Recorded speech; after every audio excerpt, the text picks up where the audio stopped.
Hi అండి, అందరికీ welcome back to my channel home melodies.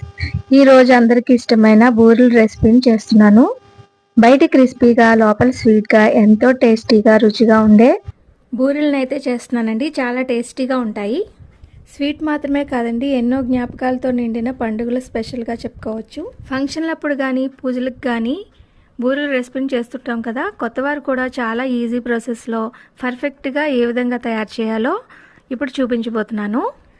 ఇప్పుడు పప్పును అయితే నానబెట్టుకొని మిక్సీ జార్లో రుబ్బుకోవాలి. 2 అవర్స్ కానీ 3 అవర్స్ కానీ నానబెట్టుకున్న పప్పుని ఇలా కొంచెం వాటర్ వేసుకొని బాగా గట్టిగా కాకుండా మరి లూజ్గా కాకుండా మీడియంగా రుబ్బుకొని ఒక పాత్రలో అయితే తీసేసుకోవాలి.